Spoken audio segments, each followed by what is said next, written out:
Bienvenidos a Voces Forestales. Soy Danitza García y soy estudiante de la carrera de Ingeniería Forestal en la Facultad de Ciencias Forestales de la Universidad Nacional Agraria La Molina.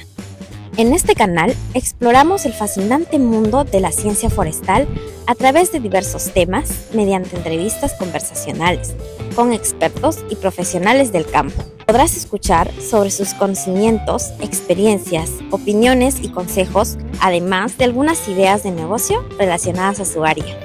Nuestro objetivo es divulgar y promover la carrera de ingeniería forestal, destacando su importancia en la sociedad y su valor para el mundo.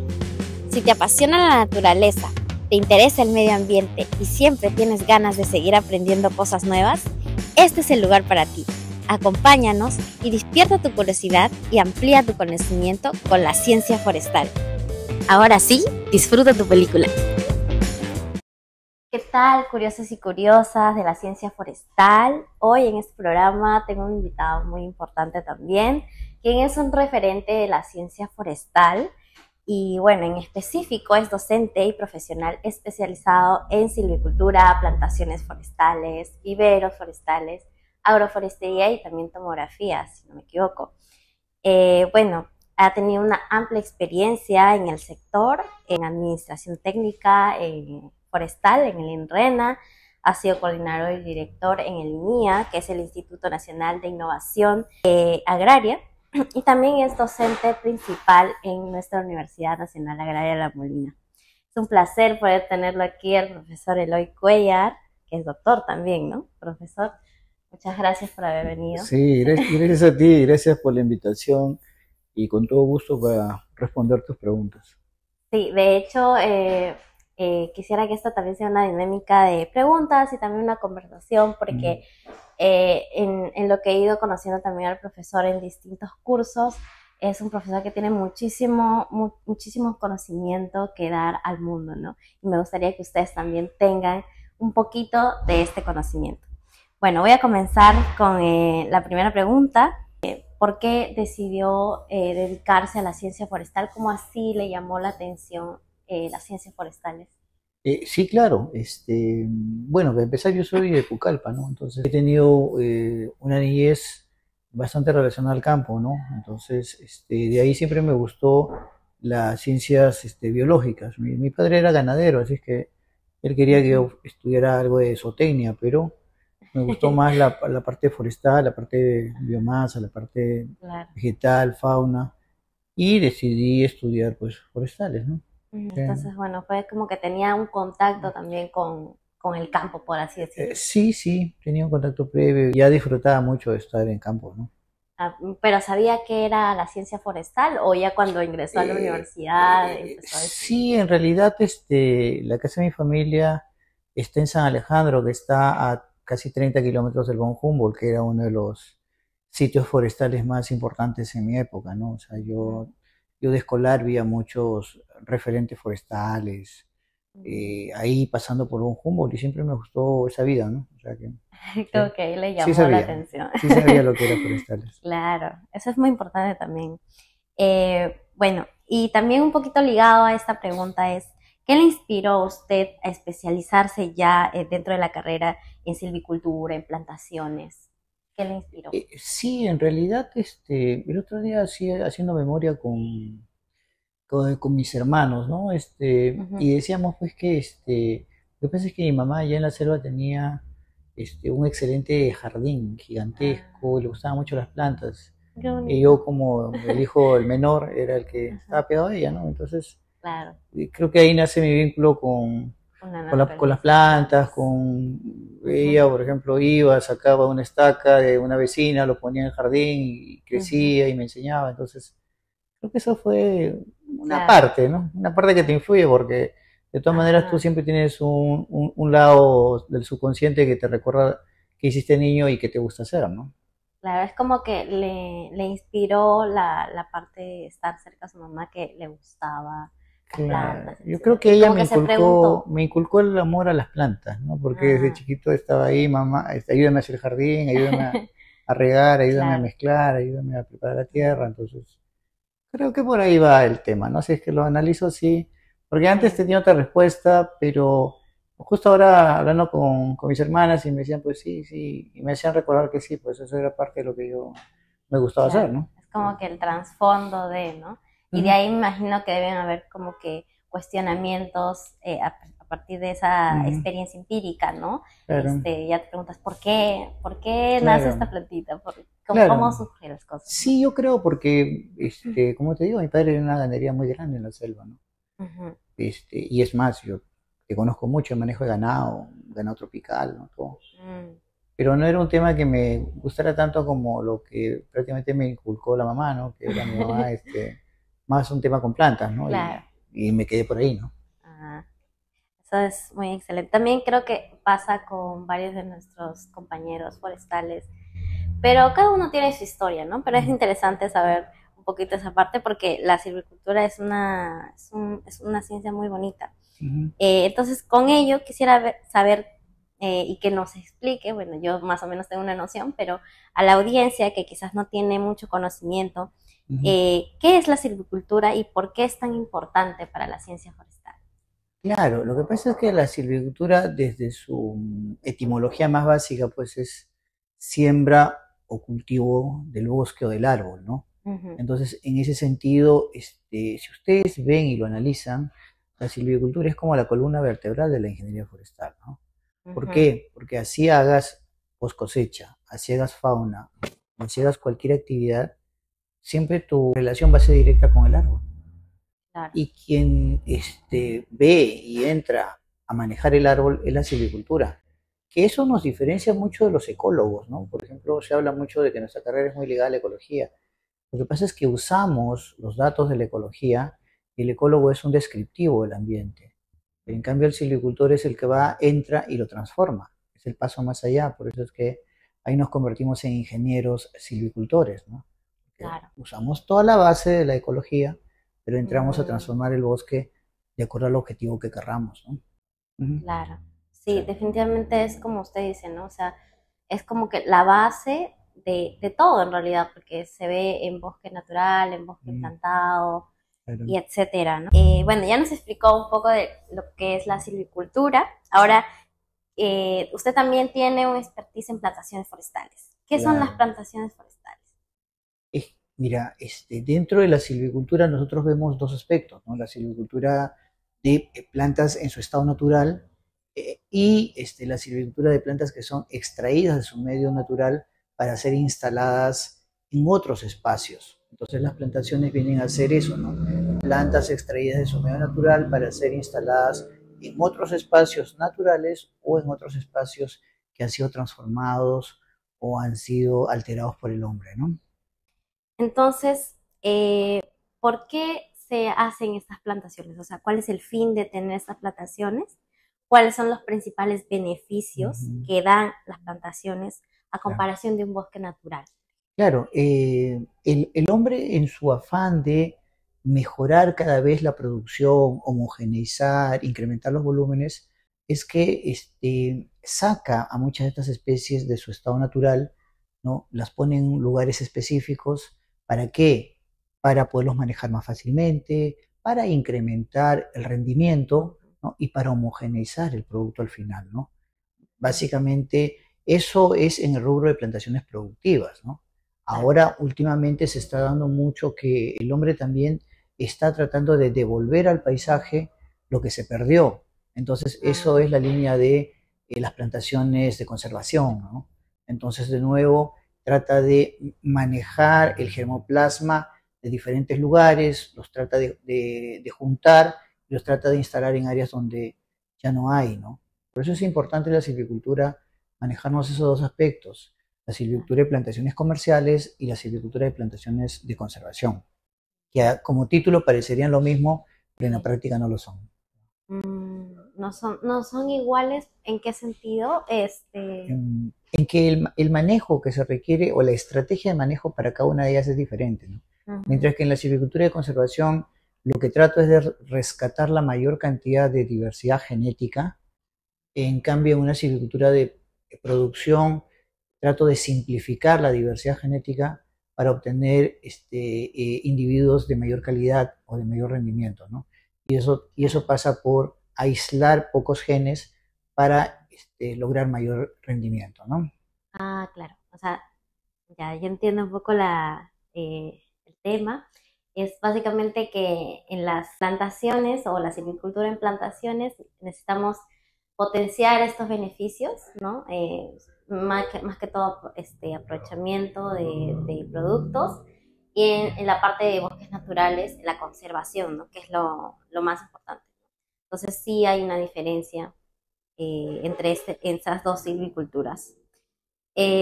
Bueno, también quisiera saber un poquito qué papel juega los viveros en la reforestación y cómo se han ido gestionando, ¿no? En realidad, el medio para hacer producir la semilla, el lugar más apropiado es un vivero, ¿no? Mm, Porque si uno ve el concepto de vivero, es el lugar que le genera todas las condiciones para que una semilla se pueda convertir en planta, ¿no? Y planta de ujú, calidad. Ahora, hay diferentes tipos de viveros, diferentes tecnologías para producir viveros, y esos van a estar relacionados mucho con la capacidad económica de los proyectos. Aquí lo que claro. tiene que manejar el ingeniero es fundamentalmente que llámese la tecnología que use, el plantón tiene que ser de calidad, ¿no? Y ese ya es trabajo y estrategia del ingeniero, porque tú puedes producir muy buenas plantas con sustratos importados, con equipos importados, o también con equipos locales, tú puedes hacerlo.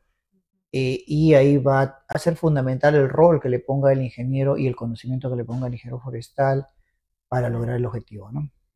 claro, sí, o sea, me imagino que deben ser como que una, una combinación de varias habilidades también, ¿no? No es Claro, solamente conocer las semillas, sino también a claro. nivel administrativo, supongo, ¿no? Claro, en realidad manejar y gestionar un vivero es prácticamente toda una especialidad, ¿no?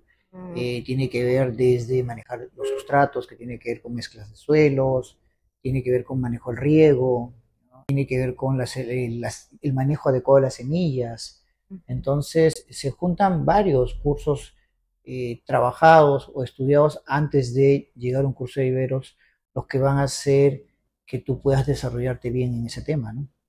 Bueno, gracias profesor por aclararnos esto. Sí es importante, más adelante voy a hacer una pregunta con respecto a negocios forestales, pero bueno, voy a continuar con la siguiente pregunta. Si es que no podía explicar un poquito de manera más sencilla el otro lado que usted me comentó y también he visto su trabajo, en qué consiste la tomografía vegetal, ¿no? Y cómo se ha utilizado en la ciencia forestal. ¿Es algo nuevo? ¿Es algo que ya se ha implementado? ¿De dónde Mm. viene?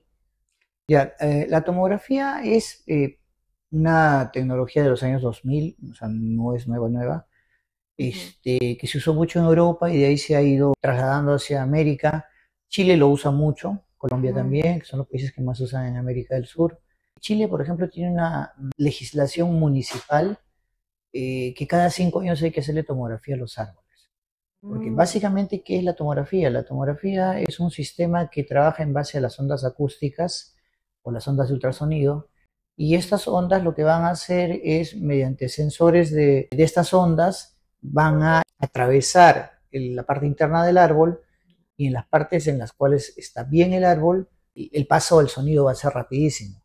Y en zonas donde el árbol está con problemas ya sea de pudrición o de hueco, cada vez va a ser más demorado. Entonces, mm, esas respuestas, que no son más que la famosa fórmula física velocidad espacio-tiempo, ¿no? Entonces, a partir de ahí se crea una ecuación, un algoritmo, y ese algoritmo lo que va es a generar respuestas en una pantalla con colores, ¿no? ajá, Entonces, por ejemplo, el verde oscuro en la pantalla es una madera muy sólida, muy buena. Una madera verde claro es una madera que no está consolidada. Una madera amarilla que se está empezando a podrir. O un color mm, rojo que ya está podrido. Y un color celeste es que ya está hueco, ¿no?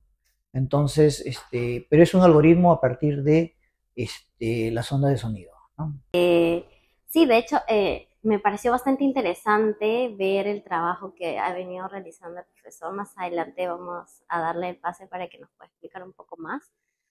Pero es una tecnología que se está implementando y que es importante que los forestales también sepamos sobre estas tendencias, ¿no? Y aparte, como dice el profesor, no es tan nuevo que digamos, ¿no? Entonces hay que ir poco a poco actualizándonos en este campo. Ahora otra pregunta sería, ¿cuál ha sido una de las experiencias más memorables que ha tenido en su trabajo en el campo como silvicultor o en viveros? Algo que le haya llamado la atención. Yo creo que son varios momentos en tu vida profesional. Tú tienes varios momentos, anécdotas. Yo gusto mucho del trabajo en campo, entonces quizás mis bonitas experiencias han sido, por ejemplo, mi primera plantación, ¿no? Mi primera plantación ahí en una comunidad Dos Aguas, ahí en Huánuco, ¿no? Mm, Que justamente a partir de mi producción en vivero y hacer mi plantación ahí de unas casi 3 hectáreas de plantación. wow. Entonces, y que como estaban a borde de carretera, cada vez que yo me iba a Chapucalpa o pasaba de Huánuco a Tingo María, pues miraba mi plantación cómo iba creciendo, ¿no? Entonces, sí, Orgulloso de la sí, producción, como un sí, bebé, ¿no? exacto. Tú ahí viendo, ¿no? Como esas plantitas de 40 centímetros, que llegan a 10 metros, 15 metros, va creciendo. Hasta que un día también las vi todas taladas, ¿no? Bueno, dije, Ay, no, no, es parte de, es ¿no? Yo parte dije, de, era ¿no? una plantación Para productiva. eso O era. sea, yo sabía que era plantación productiva, entonces dije, bueno, lo logré, ¿no? Porque lo peor hubiera Ese era sido el darme cuenta chiste. que todo se murió muy pequeño, ¿no? Pero Sí, ¿no? Vi que sirvió, entonces, sí. claro, esa es una de las cosas memorables que también solemos tener varios forestales. El hecho de tener ese contacto con la planta, ¿no? Desde que es muy pequeña hasta que la ves crecer y todo eso. De Claro, hecho, en la facultad teníamos esa costumbre de hacer, cuando somos cachimbos, plantar un ah, o árbol. sea, Ahora creo que ya no se está realizando, creo que a partir de la pandemia, pero eso era una tradición acá en la Facultad de Ciencias Forestales, ¿no? Y ahora otra pregunta, ¿cuáles son algunos de los mayores desafíos que ha enfrentado usted en el trabajo y cómo los ha superado? O sea, y a ver, el tema muchas veces es que la parte forestal es bastante incomprendida en la sociedad. Eso también, mm, la gente puede hablar y puede decir el arbolito y lo demás, pero no están involucrados con el mundo forestal, ¿no? Por ejemplo, en el ujú, mundo laboral siempre me pasó a mí que somos parte de un sector agrario, ¿no? Que es agropecuario y forestal. Pero sin embargo, en las prioridades, en las políticas y en todo lo demás, siempre lo agro y lo pecuario resalta más que lo forestal. mm, Y no debería ser así, ¿no?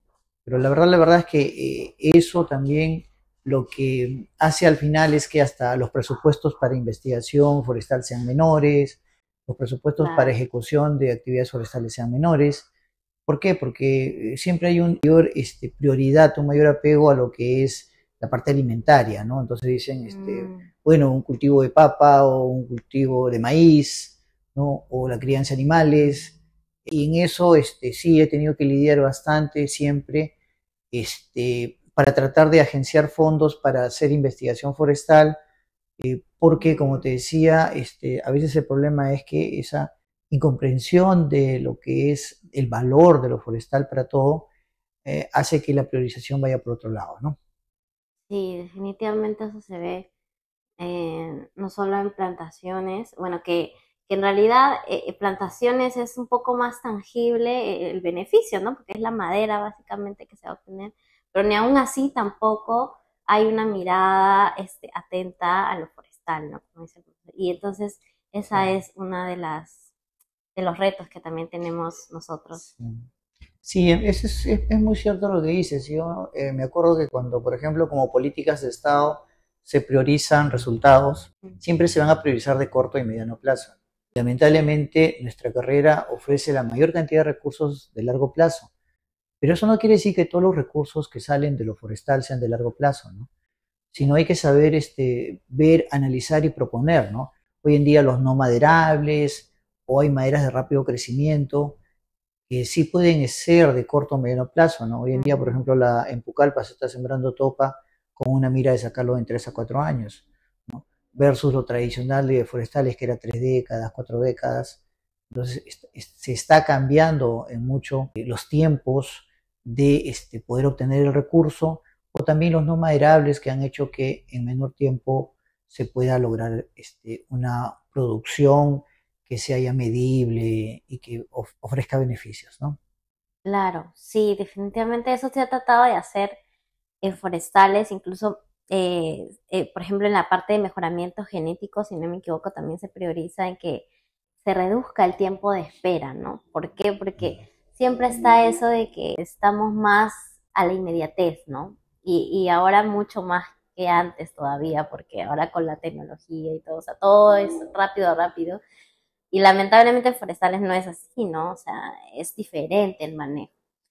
Sin embargo, también se pueden tener muy buenos beneficios, no solamente monetarios, sino también otros beneficios que ya lo hemos hablado en el programa anterior, servicios ecosistémicos, ¿no? Que pueden haber. Bueno, ahora que hemos hablado un poco de plantaciones, agricultura, quizás nuestra audiencia tenga un poco más de curiosidad con estos temas y de repente no son forestales, no están estudiando la carrera, pero les gusta y quieren saber un poco más. ¿Usted qué libro, revista, blog o canal recomendaría para poder encontrar esta información de valor de silvicultura o plantaciones, viveros? Este, Va a depender del ámbito en el cual quieras averiguar, ¿no? Pero silvicultura en los trópicos de Lamprecht es muy bueno, profesor del CATI de Costa Rica. Ujú. El profesor Louman, Bastian Louman, también tiene un trabajo de silvicultura en los trópicos muy bueno. Y en plantaciones hay un clásico de los años 70 del profesor Flinta, Carlos Flinta, sobre plantaciones, ¿no? Entonces, esa es la literatura más básica y más clásica, ¿no? De ahí Mm. uno ya puede adentrarse a mayores temas, pero básicamente yo recomendaría esos tres libros, que cada uno no baje de 500 páginas, pero es muy ilustrativo y muy bueno, ¿no? Sí. Sí, lo importante es la información de valor que uno puede conseguir en los libros, sobre todo en lo que ha mencionado el profesor, ¿no? Porque son Clásicos. prácticamente los clásicos, la base de todo. Ujú, De por sí también se puede encontrar esta información vasta en digital, ¿no? ujú. Pero siempre es bueno tener referentes clásicos, como dice el profesor. Ahora sí, me gustaría continuar un poquito más con las preguntas, un poquito más de curiosidad de repente.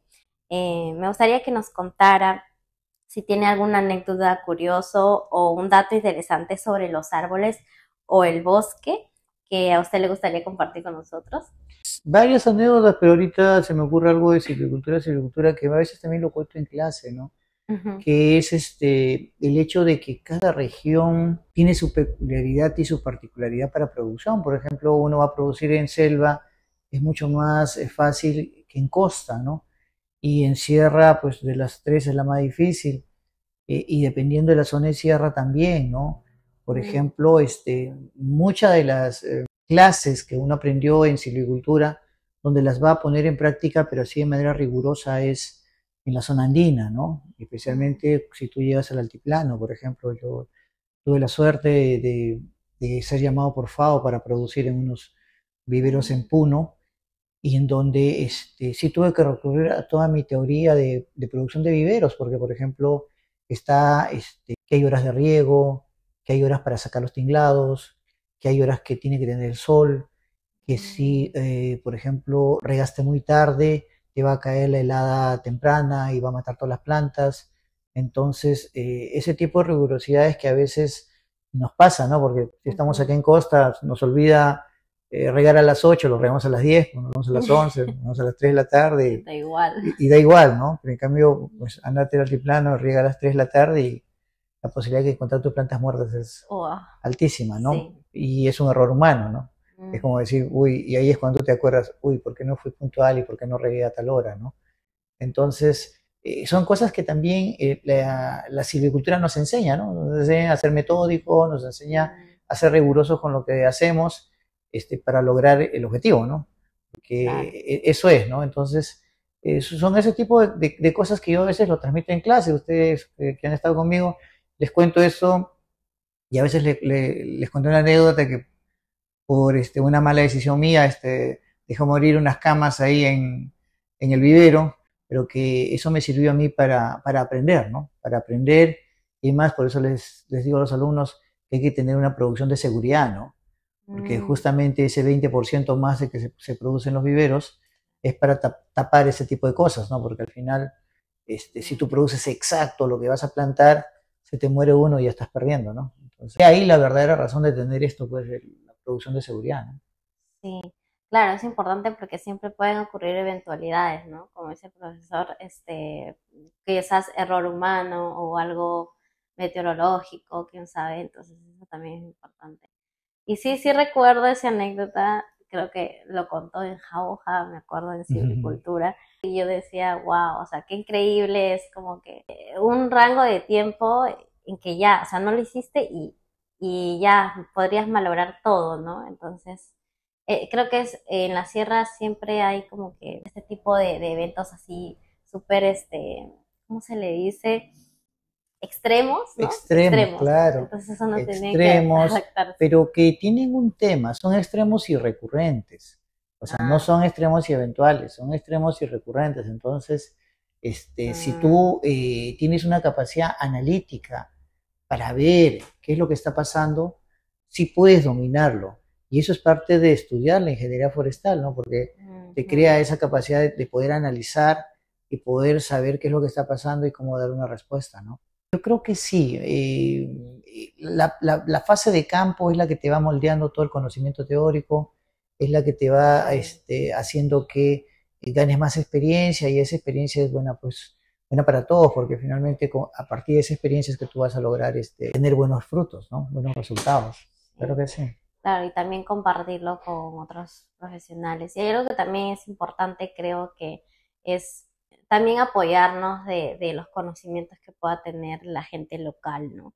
A veces uno va, he escuchado muchos forestales que tienen un trabajo en otros lugares, porque normalmente se va a provincias. Entonces, tenemos el conocimiento teórico, quizás hemos ido alguna vez por ahí o nunca, no lo sé, y es importante que también nos apoyemos de esos conocimientos, ¿no? Claro que sí, claro que sí. Miren, yo como les comenté al inicio, ¿no? Yo soy de Pucallpa, ¿no? Pero un día cuando Fao me dijo, ¿te vas a Puno? Dije, ya, excelente. Soy forestal y la hago, De ¿no? Pucallpa a Puno. Sí, y Qué contraste. claro, porque muchos me habían hablado de silvicultura andina y yo no lo tenía, pues, ¿no? Ah, Entonces dije, bueno, vamos a ver la práctica que pasa, ¿no?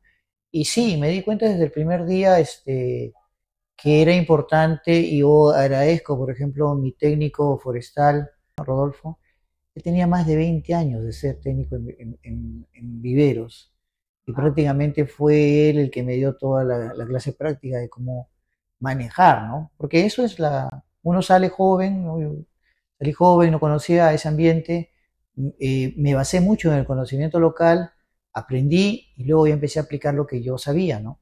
Es parte del proceso de todo estudiante o todo joven graduado que va a salir a campo, ¿no? Después ya vendrán la experiencia, el aporte propio, ¿no? Pero siempre hay que ser bastante cuidadoso en saber aceptar lo que te dice el conocimiento propio, ¿no? De la zona.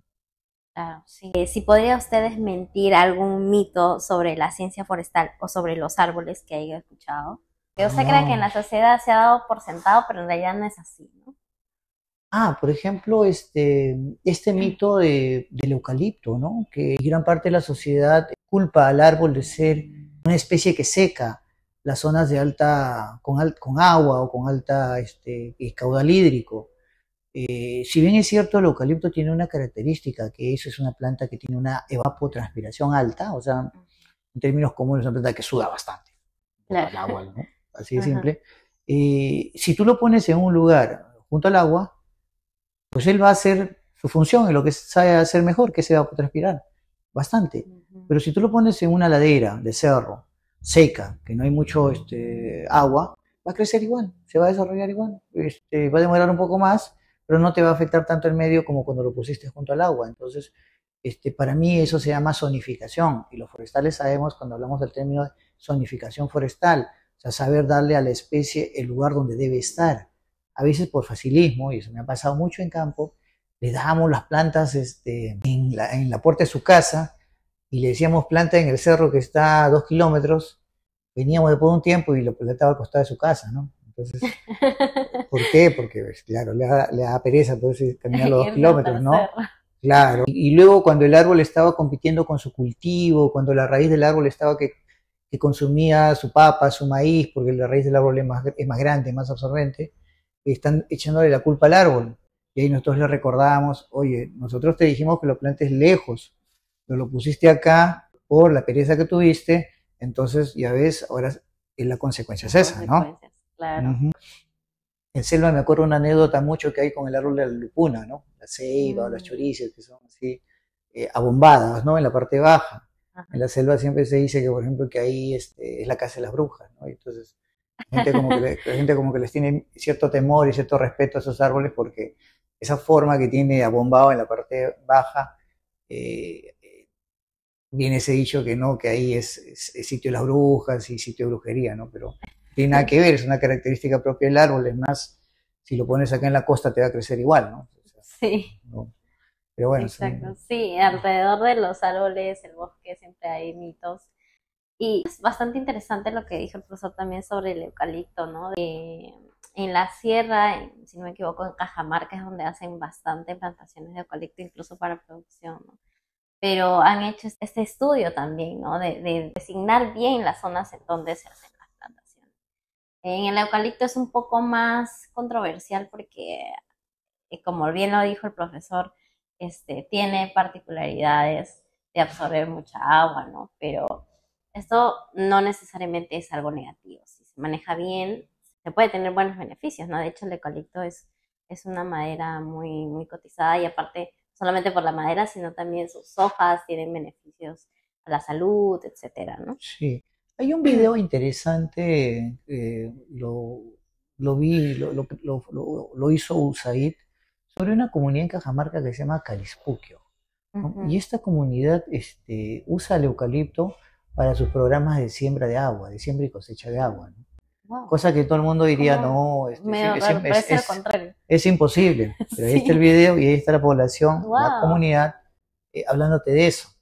Lo que pasa es que han sabido zonificarlo y lo han sabido poner en el sitio exacto para que haga esa función.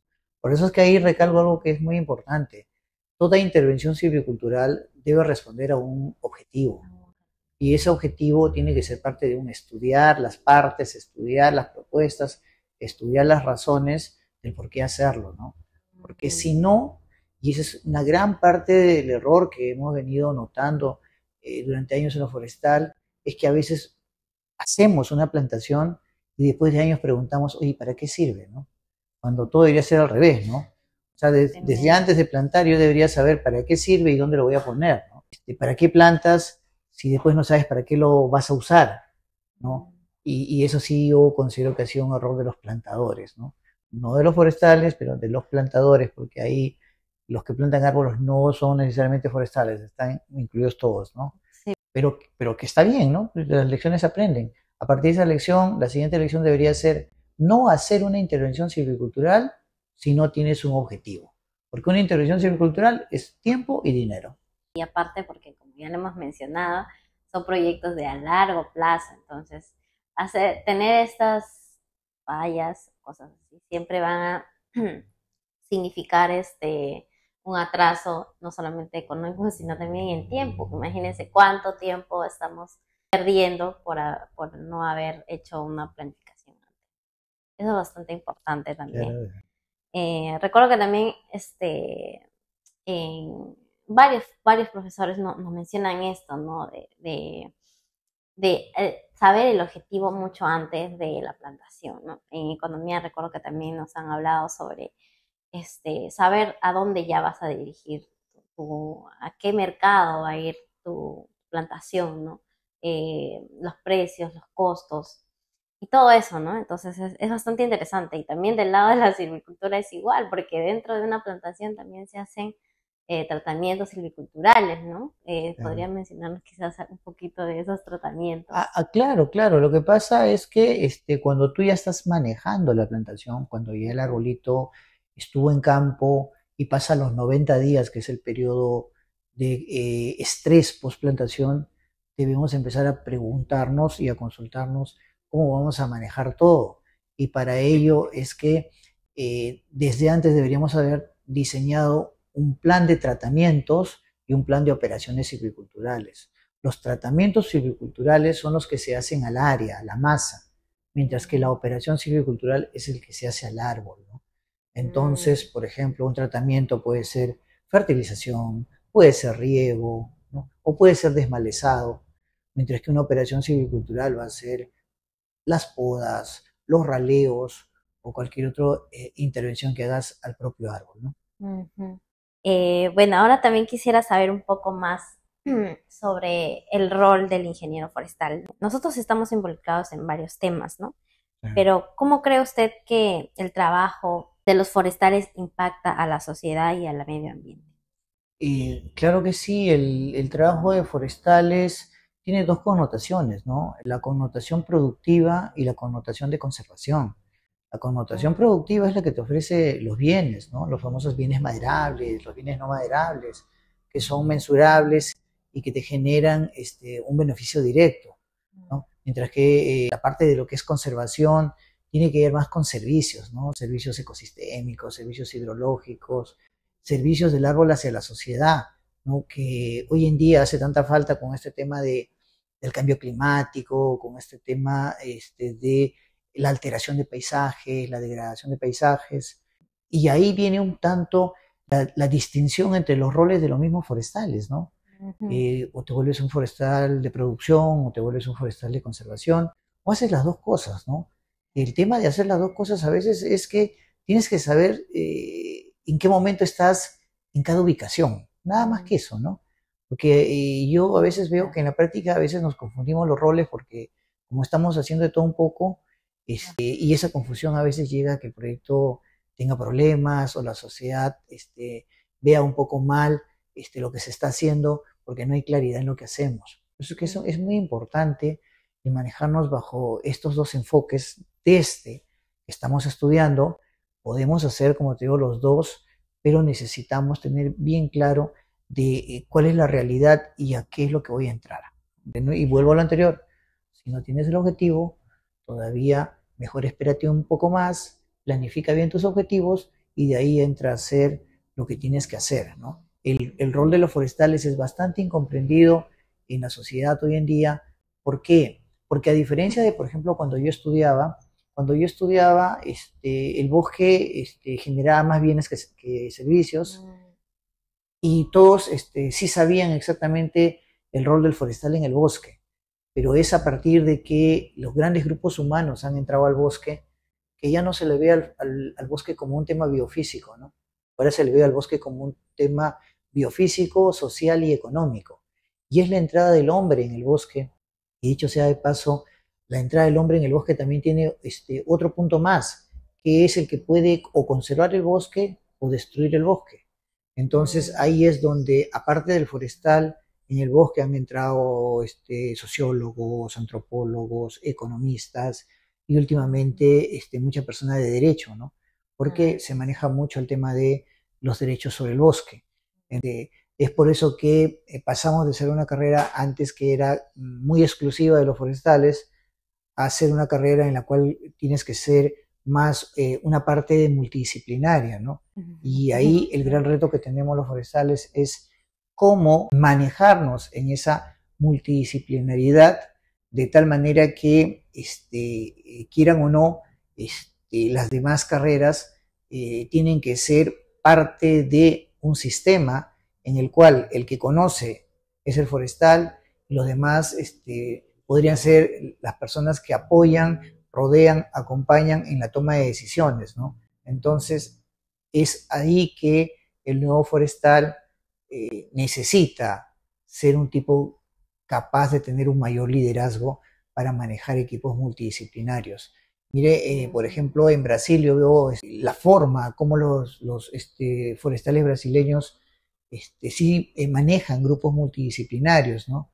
Entonces, yo creo que es un bonito ejemplo a seguir acá y los forestales deberíamos tratar de ser los líderes de lo que sería todo el desarrollo de lo que es cuidar, preservar, manejar, dar bienes y servicios del bosque, ¿no? De por sí, nosotros en nuestra malla también tenemos varios cursos que quizás nos dan una pincelada de lo que se puede ver afuera, ¿no?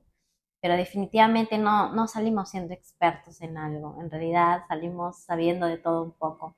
Y es donde, cuando sales afuera, es donde te empiezas a especializar en algo y empiezas a interesarte en algo. Entonces, en ese sentido, nosotros tendríamos que volvernos expertos quizás en algo y después trabajar articuladamente con otras carreras. Ya lo creo, pero yo sí doy un sano consejo a los forestales en formación, que desde de la época de estudio ya se debería ir vislumbrando qué es lo que quieres, ¿no? Porque Ujú. lamentablemente al salir de la universidad eres uno más del cuerpo de trabajadores, ¿no? Entonces ya no hay tiempo mucho para especializarte o para pensar qué es lo que quieres, porque de acuerdo a las circunstancias de trabajo, a veces al año de salió de la universidad y eres jefe de un proyecto, o ya tienes que dirigir a 2000, 1000 personas, entonces ya no hay tiempo para practicar, ¿no? Ahí es que ya tienes que hacer sí o sí y tu decisión va a pesar mucho, ¿no? Por eso Mm. es que lo mejor que yo les digo es a veces pensar o ver qué es lo que quiero hacer desde la universidad, ¿no? Por ejemplo, yo me Mm. acuerdo que como buen amazónico me gustaba la fauna o me gustaba la flora, ¿no? Pero decidí, bueno, me gusta la flora y no me gusta la parte tal vez de laboratorio, porque me gusta mucho el campo, ¿no? Yo soy persona que me gusta el Claro. campo, entonces por eso dije silvicultura y viveros, porque quería hacer domesticación de plantas, quería averiguar nuevas plantas, quería entrar, pero no desde el punto de vista de la dendrología, que es entrar, ver, identificar correctamente la planta y luego pues, conservarle un herbario, ¿no? Lo mío era, bueno, traigo esto y cómo produzco la semilla y cómo hago que esa plantita que era buena en el campo, en el bosque, ahora sea buena en campo de agricultores o sea parte de un programa mayor, ¿no? Pero de verdad que eso ya me gustaba desde estudiante y por eso es que toda mi vida he sido silvicultor, ¿no? Espera, si te está gustando el contenido que te estamos brindando, déjanos un like en este video. Coméntanos qué te está pareciendo. Déjanos alguna pregunta o sugerencia. Y lo más importante, suscríbete al canal para que no te pierdas los próximos episodios. Y síguenos en las redes sociales. Ahora sí, continuamos. Bueno, entonces, como hemos estado hablando un poco de la carrera y demás, Sí. ¿cree usted que son las oportunidades que tenemos nosotros como profesionales forestales en el sector, ¿no? De manera específica en la parte de silvicultura, la parte de viveros, o sea, ¿dónde nos posicionamos como forestales? En realidad la carrera es amplia, la carrera tiene múltiples especialidades. En realidad todo va a depender de cómo es que tú visualizas tu futuro, ¿no? Para mí es una pregunta bastante importante que siempre hago a mis alumnos, es ¿cómo te ves de aquí al futuro? ¿Cómo te ves de aquí a 5 años? ¿Qué es lo que quieres hacer?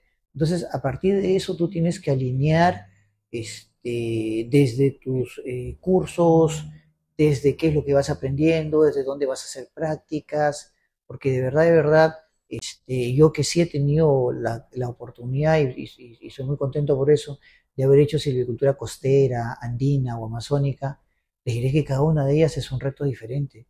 O sea, no por el hecho de saber bien silvicultura de costa, puedes ir a silvicultura andina o puedes pasar a silvicultura amazónica.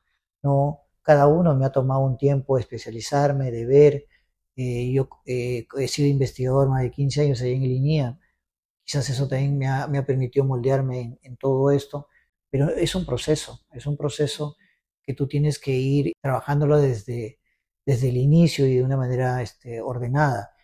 Hoy en día, por ejemplo, los no maderables están siendo muy útiles, ¿no? Todo lo que es transformación, pero ya no de la madera, ¿no? Transformación de aceites, hojas, resinas, tiene un mercado bastante grande y cada vez más potente, ¿no?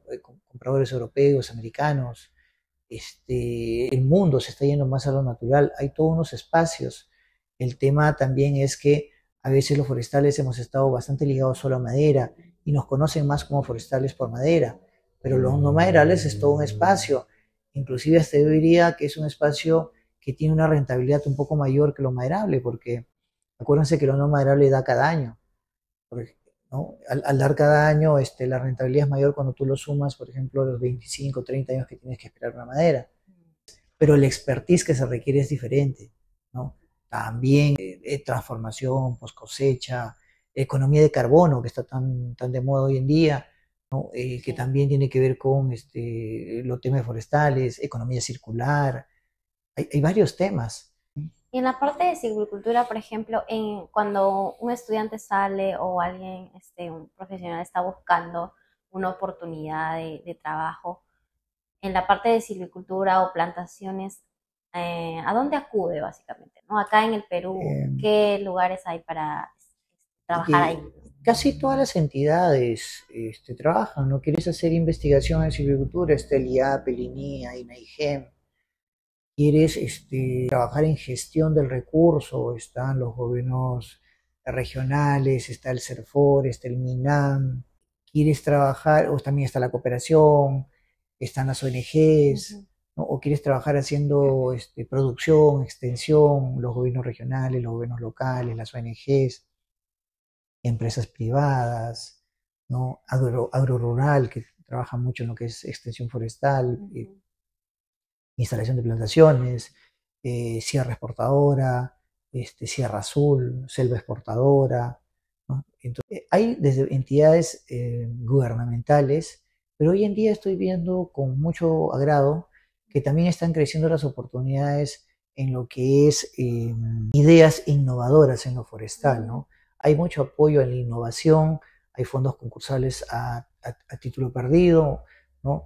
Que le dan hasta 100.000 o 300.000 soles para desarrollar ideas, que se está en esta tendencia a generar nuevos productos del bosque, nuevas alternativas del bosque, y en ese sentido se está creando también espacios como para poder desarrollarse de manera más individual o agrupada, sin necesidad de recurrir a ser parte del Estado, ¿no? También no solamente es la investigación, sino también podría ser una idea de negocio, ¿no? Entonces eso también apunta a los forestales. Otra pregunta que quizás se desvíe un poco más del tema, pero ¿cuál cree usted que son las tendencias futuras que está teniendo el tema de la silvicultura y el manejo de plantaciones forestales en la que nosotros debemos de interesarnos y ir indagando más, ¿no? En estas tendencias? Sí, la silvicultura cobra fuerza hoy en día a partir de la gran cantidad de espacios alterados y degradados que hay, la necesidad del mundo de volverlos a poner en servicio, y también la gran necesidad de tener más productos naturales a la mano. Mm. Hoy en día se ven muchas ideas innovadoras, muchos ejemplos de asociaciones para hacer productos competitivos. Cuando hablamos de productos competitivos, es un producto que sea capaz de generar un bien y un servicio a la vez, ¿no? Entonces, es ahí donde uno puede combinar este tipo de proyectos que hoy en día están tan de moda, ¿no? Que mientras crece el árbol, mientras genera un bien, también puede generar un servicio. Claro. Eso, y eso es un reto para nosotros como forestales, de cómo hacer que sean ese tipo de productos, ¿no? Tradicionalmente nosotros pensamos que una madera tiene que llegar a sus máximos valores de esfuerzos para estar competitiva. Mm. Por ejemplo, te digo, cuando hacíamos el estudio con el tornillo, ¿no? Veíamos tornillos de 18 años, 21 años, 24 años, y veíamos que, por ejemplo, el referente eran estos estudios del profesor Aróstegui sobre tornillos muy antiguos, ¿no? Y veíamos que Mm. cada vez sus propiedades se iban acercando, pero todavía Ah. faltaba, ¿no? Entonces decíamos, todavía tiene diferencias significativas, poco significativas, significativas mínimas, y más o menos ya sobre los 30, 34, 35 años veíamos que las diferencias eran mínimas, ¿no? Pero ahí es cuando, por ejemplo, el profesor Acevedo, que era tecnólogo de la madera, nos decía, pero esos son los esfuerzos máximos. Entonces, Claro. ¿quiere decir acaso que a la madera solo la vas a usar cuando tenga la respuesta de esfuerzos máximos? Y la respuesta es no, ¿no? Porque si yo quiero para Claro. un módulo escolar o quiero para una construcción menor, no No necesito una necesita. madera que esté en esfuerzos máximos. Ahí se vino un término bastante interesante que se llama la aptitud de uso, ¿no? La Ujú. aptitud de uso significa en qué edad la madera que va desarrollándose cada vez más tiene, tiene una aptitud de uso para determinada cosa. Por ejemplo, a los 35 años tendrá una aptitud de uso máxima para columnas, vigas, pero a los 8 años, 10 años puede tener una aptitud de uso para mobiliario escolar o para juguetes escolares, que no necesitan esfuerzos máximos. Entonces, a partir de eso es que se crea una tendencia bastante bonita en las plantaciones, en el sentido de que ya no tenemos por qué esperar todo el ciclo de la plantación, sino lo que tenemos que hacer es estudiar las propiedades físico-mecánicas de las plantaciones en crecimiento y de acuerdo a eso darle una aptitud de uso. Y hoy en día ha crecido tanto la tecnología que tenemos equipos no destructivos, no invasivos para lograr todos esos estudios, entonces no necesitamos destruir el árbol para saber cómo va creciendo y cómo son sus propiedades, ¿no? Entonces eso también es otra ventaja de la tecnología que nos permite ahorrar tiempos, nos permite ahorrar costos y sobre todo dar rentabilidad y sostenibilidad a la inversión forestal que estamos haciendo, ¿no? Y es algo que nosotros también tenemos que ir apuntando, ¿no? A meternos más en esto de las tecnologías, porque eso también va a hacer que nuestra carrera no se quede atrás, por así decirlo.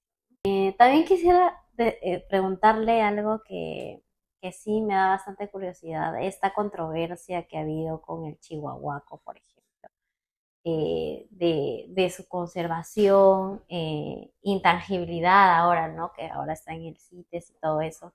¿Usted qué opina al respecto? O sea, ¿es realmente cierta esta controversia del CITES? Yo creo que hubo un apresuramiento, ¿no? Yo creo que hubo un apresuramiento y también ese apresuramiento a veces no hace que uno tenga todos los elementos para llegar a conclusiones válidas, ¿no? Entonces, por ejemplo, yo como investigador he manejado mucho lo que es la parte de silvicultura, la parte de silvicultura semillas, silvicultura vegetativa, ¿no? De partes del árbol. Y es más, he visto ensayos de crecimiento, allá en el Von Humboldt tenemos de las plantaciones más antiguas de chihuahua que hay, y se ha podido observar la respuesta de este chihuahua.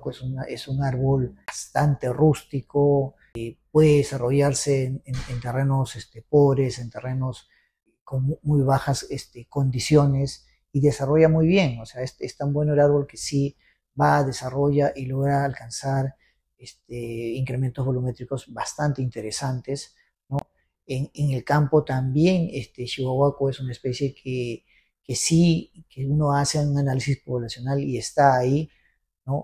Prueba de ello es que en los últimos años es la especie que más se ha estado sacando y sin embargo todavía se la puede encontrar en campo. En múltiples entradas a campo que he tenido en estos años he podido encontrar este chihuahuaco al borde de propiedad privada, en zonas donde se le ha dejado abandonado en tiempo. Yo creo que se partió de un tema de no tener los datos completos en la mesa y de frente decir, oye, esta especie tiene esta tendencia, que a veces suele pasar, es a veces una característica del ser humano, a veces que al no tener todos los medios para tomar una decisión, prefiere tomar una decisión de cerrar o no dejar que se use bien el recurso, más como una medida también de protegerla de cualquier mal manejo, ¿no? Entonces yo diría que deberíamos revisar un poco más estadísticas, muestreos, inventarios, silvicultura de esta especie, y nos vamos a dar cuenta que chihuahua no debería estar en el sitial que está y que es una alternativa. Es una alternativa y desde el momento que es una alternativa para el poblador, deberíamos tratarlo de otra manera, ¿no? No cerrarnos así de esa manera a su uso, sino más bien ver varias alternativas y sobre todo hacer estudios más completos. Claro, exactamente, porque sí, o sea, tengo entendido de que sí es cierto que es una especie que demora en crecer, ¿no?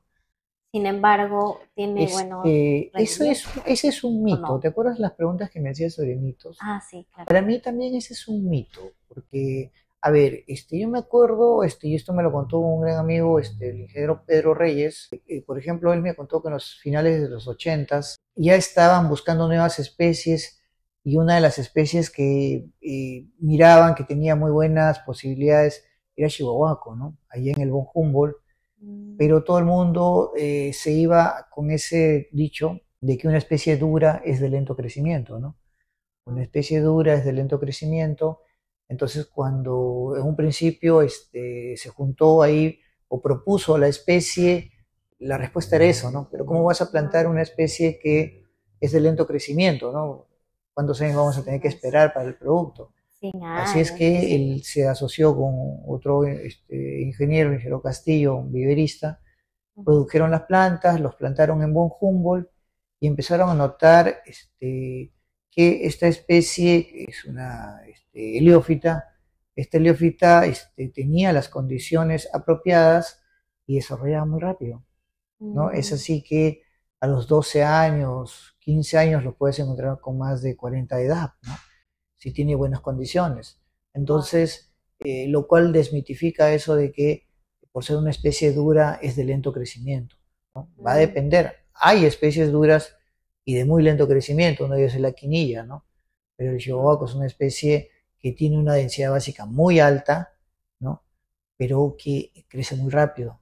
Y esa es una ventaja. Además, eh, tiene generalmente la tendencia a no echar ramas bajas. Eso es bastante importante en un árbol sí, maderable porque crece, crece, crece y la forma de maderable no la pierde, es ¿no? más homogéneo. Además, es una especie que siempre es de las especies predominantes del bosque, o sea, las que van a alcanzar una gran altura. Y eso hace que desde pequeño más esté interesado en crecer y crecer que en lo que pueda tener de echar ramas bajas o algo más, ¿no? Entonces, Mm, es una especie que silviculturalmente tiene muy buenas condiciones, muy buenas aptitudes. Yo más bien mm, pensaría que antes de estar dándoles determinadas equivalencias o adjetivos, lo que mm, deberíamos pensar más bien es en estudiarla más, ¿no? ¿Cuántos de claro. los que hoy día hablan de Chihuahua realmente han entrado al bosque, han caminado, Y han saben visto a cómo se Chihuahua, ve, ¿no? lo han Por visto, lo han menos. estado ahí una tarde, 2 tardes, saben de sus dispersores y todo lo demás, o simple y llanamente están repitiendo algunas versiones que lo han leído, que lo han podido escuchar, pero que es importante, y esto me enseñó a mí el tema de cuando empecé en investigación, la importancia a veces de validar ese tipo de comentarios, ese tipo de datos, con lo que uno ve, con lo que uno contrasta en la realidad, ¿no? Entonces yo me atrevo a decirte esto porque yo he estado, yo he caminado, yo he visto chiocos en Madre de Dios, en Loreto, en Ucayali, o en Junín, ¿no? Y es más, tengo en Satipo algunas Ujú. plantaciones de chihuahuaco, trabajé conjuntamente allá en Von Humboldt con las plantaciones, aquí en el video he traído estacas de chihuahuaco para probar con el profesor Gilberto Domínguez, estamos viendo y vemos la bondad de esta especie. Entonces, para mí una sugerencia que haría es no nos apresuremos a veces en dar calificativos sin antes no tener todo el contexto de lo que está sucediendo con la especie, ¿no? Importante también hacer la consulta a los profesionales que saben, ¿no? Y que están ahí. De hecho, yo también tenía esa curiosidad, pues decía, qué raro, o sea, de por sí, o sea, creo que el chihuahuaco tiene un potencial a crecer, a seguir Sí. creciendo a los Ujú. 100 años, pero no vas a esperar hasta los 100 años para cosecharlo. Podrías Claro. hacerlo antes y tener los mismos Hay unos beneficios. estudios que Inver Flores los publicó hace poco sobre Chihuahua en Von Humboldt, ¿no? Que Ujú. más o menos Chihuahua empieza a crecer, a crecer, a crecer sobre los años 22, 24, en donde tiene un bajón en el crecimiento, como una meseta. Por ejemplo, él manifiesta que sería una buena edad como para aprovechar de los 24 años, 23 años, más un año, y ahora lo que habría que hacer es el estudio de la aptitud de uso, ¿no? La Claro. aptitud de uso para ver realmente a esa edad para qué sirve. Para que Y sí. antes de esa edad para qué sirve, ¿no? Ujú. Entonces, porque en estudios, y eso se sabe ya por genética forestal, que la densidad básica es un dato genético. Entonces la densidad básica no la va a perder. Claro. No es como antes que pensábamos que empezaba de cero densidad y iba avanzando conforme la Claro. edad, ¿no? Ya sabemos que un árbol que tenía alta densidad, desde muy pequeño tiene alta densidad. Ujú. Entonces su valor de uso siempre va a estar por encima porque Shiboko tiene densidad básica que está en 0.87, 89, ¿no? O sea, Ujú. es bastante Exacto. fuerte. Pero bueno, es un tema a debatir también, incluso dentro de los forestales también siempre se toca. Y es que bueno poder saber este Mm, lado de este tema, ¿no? Porque es sí. importante que también nosotros nos informemos de manera correcta, ¿no? Para poder tener un sustento también. Bueno, ahora sí voy a continuar un poquito más con las preguntas.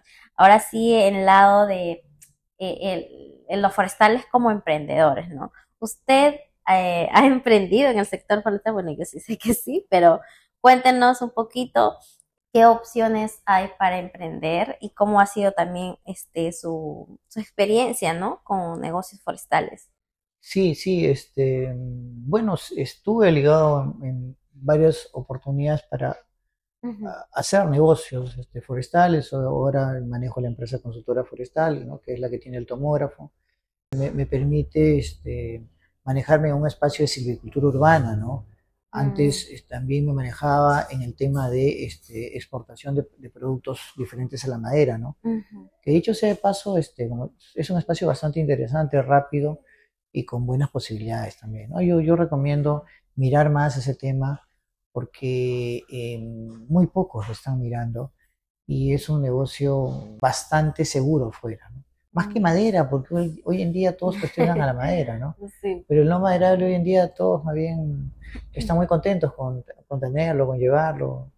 Entonces, sí. Ahora, posibilidades de hacer negocios forestales los hay. Los hay. Yo tengo una colega forestal que, por ejemplo, seguro no sé si todos conocen la hoja de la teca, pero los que no conocen es una gigantesca hoja, ¿no? Que se puso a hacer un emprendimiento de platos descartables con hojas de teca, ¿no? Cuando estuvo este mundo del no plástico y todo lo demás, Ujú. y le fue bien, ¿no? Y yo que siempre he caminado sobre plantación de teca, por ejemplo, nunca se me hubiera ocurrido, ¿no?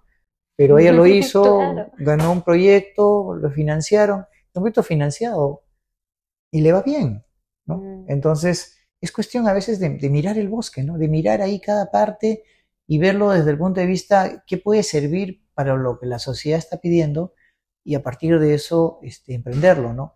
Como les digo, la ventaja de hoy en día es que, por ejemplo, este año se han lanzado cantidad de fondos concursables en apoyo a la innovación, ¿no? Y eso que les comento del plato de teca es una innovación, ¿no? Entonces, a diferencia de mis tiempos que eran un poco más cerrados cuando yo salí de la universidad, hoy en día hay bastante tema de emprendimiento que se puede hacer.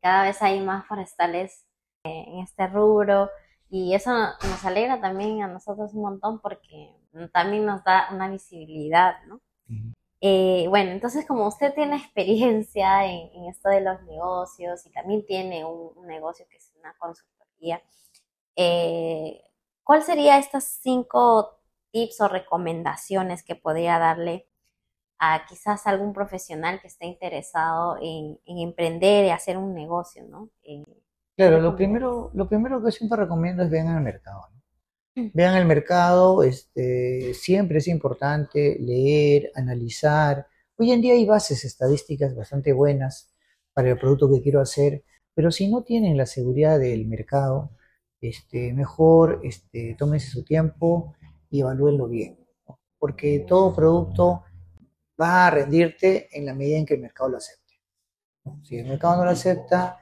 ahí viene el problema, ¿no? Porque lo demás lo puedes conseguir, como por ejemplo la parte del capital o la parte de la buena zonificación de las especies, ¿no? Porque si yo quiero emprender una especie, tengo que también tratar de buscarle el mejor lugar para poner la especie, ¿no? O la mejor forma de producción de la especie, ¿no? Otro tema que también es importante es el capital humano con el que vas a trabajar, ¿no? Porque acuérdense que muchos de los temas que tenemos, a veces las personas no son entendidas. Entonces hay que trabajar, hay que enseñar. En tomografía, yo fui capacitado el 2009 en España y me costó hasta el 2016 que el Estado peruano comprendiera la necesidad de la tomografía. Y mucha gente cuando yo les hablaba, profesionales, les hablaba de tomografía y no lo entendían, porque es normal, ¿no? Claro, eso no lo... No todos tienen que saber. Entonces el capital humano con el que tienes que trabajar, que tienes que enseñar, que tienes que manejar es bastante importante, ¿no? Pero para mí todo empieza por el mercado. Por el mercado, las demás son condiciones habilitantes para ayudarte, mercado, tener un objetivo bien claro y de ahí ver tus condiciones como por ejemplo tu zonificación adecuada del terreno, la selección óptima e idónea de las especies, las procedencias con las cuales quiero trabajar, ¿no? Y el capital. ¿Cuánto tiempo va con su consultoría? Ya 5 años, Cinco 5 años. años, en los cuales usted también, como lo ha mencionado, ha venido promoviendo Ujú, esta necesidad, ¿no? Porque de por sí claro. no estaba impuesta todavía. Sí, pues no estaba.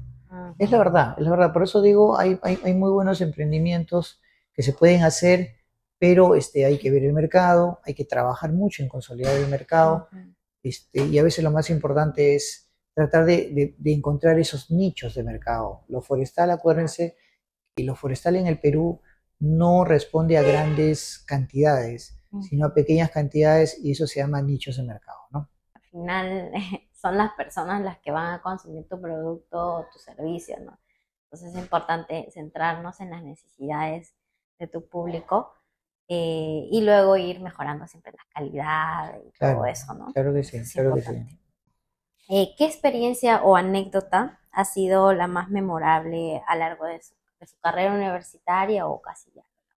Porque en esos tiempos los forestales éramos más invitados, por ejemplo, para hacer plantaciones en parques o plantaciones en otros lados. Me Claro. gustaba eso y me gustaba y la vivía, ¿no? Luego también cuando ya salí de la vida profesional, también, ¿no? Participé con muchas ganas de todo porque, mire, cuando yo salgo de la universidad, soy integrado a los proyectos de extensión forestal con el proyecto Alto Guayaga, el proyecto OFAO, Pronamach, ¿no? Que era extensión forestal, y mi vivencia era eso, ¿no? Y me Claro. gustaba mucho la vivencia con comunidades, porque la extensión forestal lo más lindo que tiene es que compartes con comunidades tu Sí. conocimiento y eres parte de ellos y tienes una vivencia bien interesante con ellos desde el punto de vista forestal social, ¿no? Ujú. Luego pasé a ser INRENA, que era más el gestor, el administrador, el que controlaba el recurso, y Mm, tenía otro tipo de roce, ¿no? Tenía otro tipo de roce ya más con empresarios, con gente que te manejaba el recurso, con legales, con ilegales, y con todos ellos que tenían que ver más con lo que es aprovechamiento y uso del recurso. Entonces las vivencias y las anécdotas eran diferentes, ¿no? Porque a ellos les tenías que administrar su forma de manejar el recurso de manera diferente, ¿no? Hasta que ya cuando estaba a medio hacer mi posgrado, es que me vine acá a la universidad, y ahí es donde encuentro una opción en INIA y me quedé como investigador de INIA. Por eso es que, tú lo has dicho, ¿no? Me he sabido manejar en el mundo de la extensión forestal, de la gestión forestal y en la investigación forestal, y ahora estoy en la docencia forestal, ¿no? Y por mm, eso es que sí, como les dije al inicio, ¿no? Conozco cada uno porque he sido parte de cada uno. ujú. Entonces, si te contara anécdotas de cada una de ellas, pues habría infinidad, Sí, pero definitivamente. creo que la característica mía, y tú también que me conoces, es que me gusta vivir los momentos en los que estoy, ¿no? O sea, Sí. le pongo todo el ánimo a cada cosa que hago, ¿no? Ujú. Es más, hasta anécdotas de ese día que nos fuimos a Haití A ahí Haití, a sí. conocer esa parte del río tan bonita, ¿no? Que Ay, yo sí, tampoco la sí, conocía, muy y que, bonito. por ejemplo, cuando salimos en la mañana, ni idea teníamos de que íbamos a gozar de Sí. un sitio tan bonito ahí al borde porque eso es la parte de la zona de transición del Parque Cordillera Azul, ¿no? Entonces, más aún cuando contaba el señor que vive ahí que hay oso andino, que hay pisadas de jaguar de rato en rato que se ve. Qué interesante, ¿no? No lo hemos visto, pero yo sé que cada uno de nosotros ha sentido la sensación de que estamos por ahí con fauna silvestre al costado, ¿no? Sí. Hay algo que también quisiera preguntarle, que una vez creo que nos mencionó sobre la industria de la madera, pero ilegal, ¿no? Recuerdo que nos había contado antes de un examen, Sí. creo,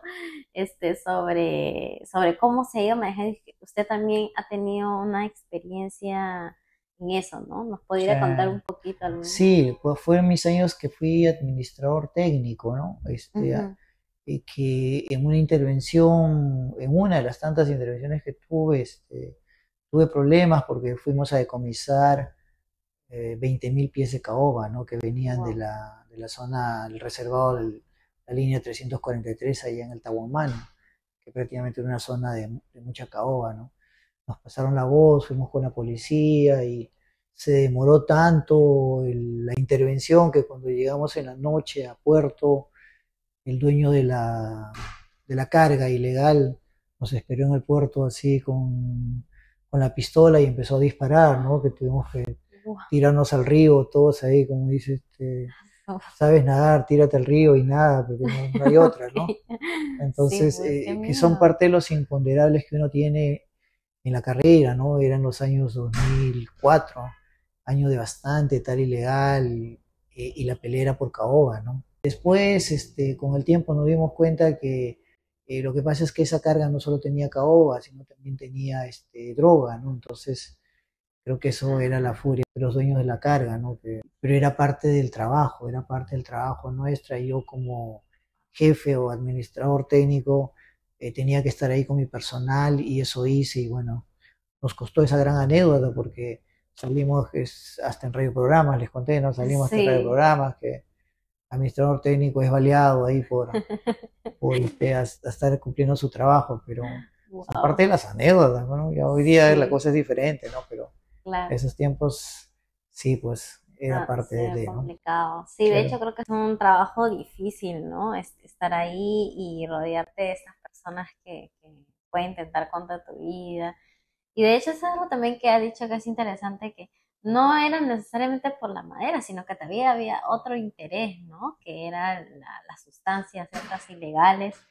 Entonces, hay mucho de eso, ¿no? Y creo que usted lo comentó, que se retiró un poco de Mm, este mundo porque era demasiado estresante y demás, claro. ¿no? Claro que sí, luego terminé la investigación forestal, que es...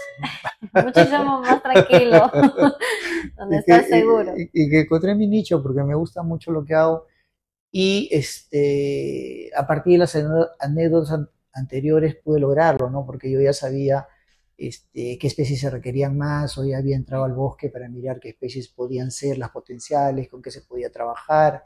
Yo creo que todo suma al final, todo Sí, suma y eso es lo que luego me llevó a trabajar y a tratar de priorizar especies para el bosque, ¿no? Que es lo más, tal vez algo que hoy día trato de promocionar mucho, ¿no? O sea, el Perú va a salir forestalmente de esta situación de baja que estamos en la parte forestal, pero cuando empecemos a trabajar sobre un pool de especies buenas y que nos den dinero rápidamente, ¿no? claro, En realidad para ya ir hay escalando. estudios, ya hay formas de, ya hay, ¿no? Pero el tema es que el ministerio, a partir de CERFOR y las demás entidades, debería también tomarlo como un tema sí o sí, ¿no? Claro, que enfoquen su interés en ello, ¿no? Uh -huh. ¿Usted podría mencionarnos quizás un poquito de estas especies que están dentro de este pool? Claro, Chihuahuaco. Para mí Chihuahuaco es De una todas de ellas. maneras. Chihuahuaco, Capirona, Bolaina, Marupá, Pinochuncho. Una especie que yo siempre les hablo en clase y que lo veo con mucho nostalgia es, por ejemplo, Ixpingo, ¿no?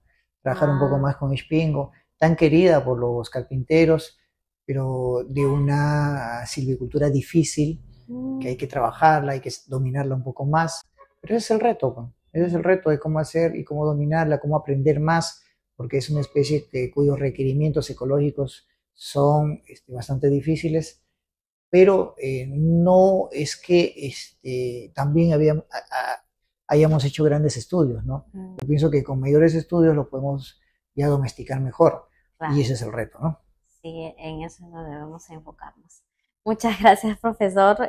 Bueno, hasta aquí las preguntas. Igual quisiera darle un espacio para que pueda usted quizás hablarnos un poco más de los productos que usted ha generado, quizás su libro, algún artículo, su propio emprendimiento o consultoría que quiera comunicarlo, y para que ustedes también puedan saber cómo contactar al profesor. Sí, bueno, en estos ya 28 años de carrera que tengo, sí he tenido oportunidad de hacer diferentes formatos de publicaciones, ¿no? Y resalto que es bastante importante que para el forestal la sociedad sepa de lo que estamos haciendo. Porque básicamente lo mío es silvicultura, todas mis publicaciones están por ahí, silvicultura de plantaciones o agroforestales, que es lo que más me he enfocado. ¿Sí? Estoy seguro que si googlean van a encontrar en el repositorio INIA Ah, ya. o en repositorios particulares Ujú. mis publicaciones, ¿no? Entonces, les invito a que vean o en todo caso vengan acá a la facultad, yo con todo gusto para atenderlos acá en el laboratorio de semillas o en el vivero, ¿no? Ujú. Contarles experiencias. El mundo forestal es un mundo grande, es un mundo bastante interesante, tal vez desconocido por gran parte de la sociedad, porque quizás nosotros mismos como forestales vivimos tan encantados con nuestra carrera que no la participamos, y eso sí debe ser algo que tenemos que cambiar. Tenemos que la gente saber qué es la carrera, cómo se vive en la carrera, cómo se desarrolla la carrera. Y yo más bien te agradezco por este espacio que me has permitido a mí comentar algunas cosas de la carrera. Normalmente soy más frío para estas cosas, pero Sí, creo que me has podido sacar algunas anécdotas interesantes. De sí, verdad esa era la que idea. Claro. te agradezco. Decirles a todos que esta es una carrera bastante interesante, es una carrera que combina múltiples facetas de tu vida, ¿no? Desde la faceta del economista, del pensador, ¿no? Del social, del antropólogo, del biólogo, ¿no? Del genetista, del domesticador. Entonces, pasas por todo las facetas, y sobre todo algo que es importante. Cuando yo empecé la carrera, nosotros mirábamos solo el bosque desde el punto de vista de biomasa física, ¿no? Hoy en día el Mm, bosque se ve desde el punto de vista de biomasa física más el hombre que está dentro, ¿no? Entonces eso nos genera múltiples retos, ha hecho que la carrera ya no sea única, sino sea multidisciplinaria.